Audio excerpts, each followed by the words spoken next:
What I want to talk about just really quickly is one of the most important concepts of this module when we look at personal responsibility is really making sure that we understand the difference between a creator and victim mindset. And when I teach this class in person, I really want to make a distinction between or really focus on what the textbook and what I mean when I talk about the word victim. I am not at all taking anything away from the fact that we really can be victims. I mean, there are circumstances that are outside of our control, and some of you might have been in those different situations where it was not something that you had control or could make choices in. A good example would be if you're robbed, or if you're in an abusive relationship. That obviously that is not your choice. Things like that. So there are real victim things that are happening, and so when we talk about this, I don't want you to ever feel like this chapter or this topic is saying, well, you just can't be a victim. You shouldn't be a victim. And so if those types of things are happening to you, that's somehow your fault, or that's because your mindset was wrong. And that's not the case at all. What it's talking about is just in normal everyday life, our mentality and the way we look at things that are going on around us. So it does not apply to those special circumstances that really are a situation where you are a victim of something. So I really want to make that distinction. And I also really want to encourage you to spend some time in the sway lesson with the videos that are in there, and to really spend some time in the additional resources folder of this module, if you can, watching some of those videos, because it really talks about the difference between that creator and victim mindset, which is so important as a college student. I cannot stress enough how much all the other things that we talk about and how much your success in reaching your goals is going to tie into this particular unit, which is personal responsibility and our ability to take control and take responsibility for our lives.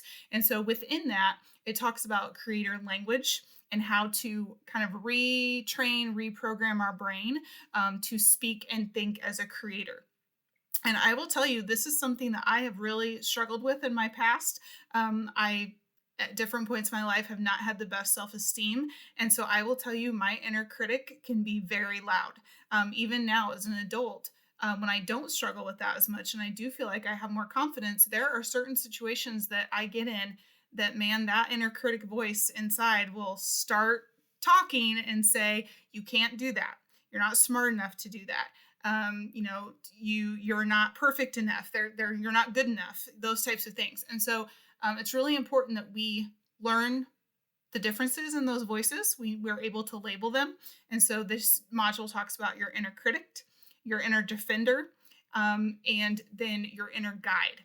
And that inner guide is really what we're wanting to strive for. We want that inner guide voice to really be the one that is helping us in making our choices. So I hope you spend some time with that, really be able to identify those three different types of voices: inner critic, inner defender, which, by the way, the inner defender is when we judge others, when we blame others. So it's always someone else's fault. It's the teacher's fault. It's my boss's fault. It's my mom's fault, whatever the case may be. And the inner defender usually really believes that problems are like completely out of our control. It's just fate that things are happening and we can't do anything about them, which is not true. So inner critic and inner defender, and then that inner guide is really the voice that we want to be helping us. And so again, it takes a while to develop this. Some of us may, depending on our childhoods and our experiences, may already have a really strong inner guide. And some of us don't. And I will tell you, I was one of those people that my inner guide was not a strong voice for me growing up. I had to really develop that, and it takes conscious effort. When I hear that inner critic in my head, it takes conscious effort to stop and take a deep breath and think, okay, this is just my inner critic talking. This is baloney. I know I can do it. And then I start to think about, what would my inner guide say? How can I turn this conversation inside my head around?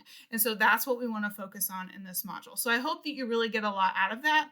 And like I said, there's information in your sway lesson, there's information in the chapter reading, and then a lot of those videos and website links that I put in your additional resources folder also really focuses on that topic. So I hope you take the time to really dig deep into that and really think and analyze yourself and think, do I have a certain voice that tends to always take over when I'm trying to make decisions? And if it's not my inner guide, how can I change that? Because that's really going to help you to have good responsibility for yourself and to be successful. Okay.